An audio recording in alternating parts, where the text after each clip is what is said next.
ଜୀବନରେ ଗୋଟେ କଥା ମନେ ରଖ, ଏଠି କେହି ବି ତୁମର ସାଥ ଦେବା ପାଇଁ ନାହାନ୍ତି। ସେଥିପାଇଁ ସ୍ୱପ୍ନ ଯଦି ତୁମର, ତ ସ୍ୱପ୍ନକୁ ପୁରା ବି ତୁମେ ହିଁ କରିବ। ତ ସବୁଠୁ ପ୍ରଥମେ ନିଜର ସାଥ ନିଜେ ଦେବା ଶିଖ। ନିଜର ସାଥ ଦିଅ ଆଉ ନିଜର ସ୍ୱପ୍ନ ରାସ୍ତା ଚାଲ। ଯଦି ସ୍ୱପ୍ନ ରାସ୍ତା ଯିବା ପାଇଁ ପ୍ରସ୍ତୁତ ଅଛ, ତ ଯିଏ ଯାହା କହିଲେ ବି ଶୁଣନି। କିଏ ତୁମ ବିଷୟରେ କ'ଣ ଭାବୁଛେ, କିଏ ତୁମ ବିଷୟରେ କ'ଣ କହୁଛେ, ଏଇ କଥା କେବେ ଭାବି ମନ ଖରାପ କରନି। ତୁମର ଗୋଲ୍, ତୁମର ଡାଇରେକ୍ସନ୍ ସବୁବେଳେ କ୍ଲିୟର ହେବା ଦରକାର।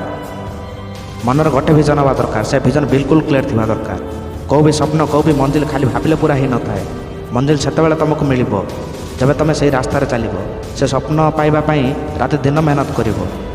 ଗୋଟିଏ ସ୍ୱପ୍ନକୁ ପାଇବା ପାଇଁ ହଜାର ଲୋକ ଅଛନ୍ତି ଏଠି। ତୁମେ ତୁମର ପରିଚୟ କିଛି ଅଲଗା କରି ଦେଖିବାକୁ ପଡ଼ିବ। ରାସ୍ତା ତ ସମସ୍ତଙ୍କର ସମାନ ହିଁ, ମାତ୍ର ତୁମକୁ ସେଇ ରାସ୍ତାରେ ଚାଲିକି ନୂଆ ଦିଶା ବନେଇବାକୁ ପଡ଼ିବ। ଏଇ ରାସ୍ତାରେ କାହା ଭରସାରେ ବସନି। ନା ତୁମର କିଏ କାମରେ ଆସିବ, ନା ତୁମକୁ କିଏ ସାହାଯ୍ୟ କରିବ। ତୁମ ଜୀବନ ତୁମେ ସମ୍ଭାଳିବାକୁ ପଡ଼ିବ। ନା ତୁମର କିଏ ସାଥ ଦେବ, ନା ତୁମକୁ କିଏ ବୁଝେଇବ। ସେଇଥିପାଇଁ ନିଜକୁ ନିଜେ ସାଥ ଦେବା ଶିଖ।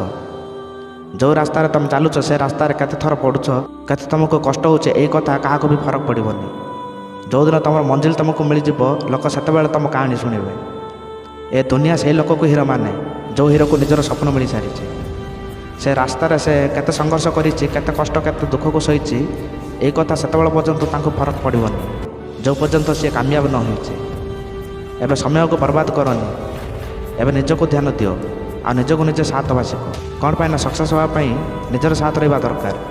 ଯଦି ଆମେ ନିଜର ସାଥ ଦେବାନି, ତ ଆମେ କେବେ ବି ସକ୍ସେସ୍ ହେଇପାରିବାନି। ଜବରଦସ୍ତି ପଢ଼ିବା ଅଭ୍ୟାସ କର। ଯେଉଁ କାମରେ ମନ ଲାଗୁନି, ସେଇ କାମକୁ ଜବରଦସ୍ତି କର। ସେସବୁ ଖରାପ ଅଭ୍ୟାସକୁ ଛାଡ଼ିଦିଅ, ଯେଉଁ ଅଭ୍ୟାସ ତୁମ ସକ୍ସେସ୍ ହେବା ପାଇଁ ସାଥ ଦେଉନି। ଆଉ ଆଗକୁ ବଢ଼ି ଚାଲ। ଜୟ ହିନ୍ଦ, ବନ୍ଦେ ମାତରମ୍।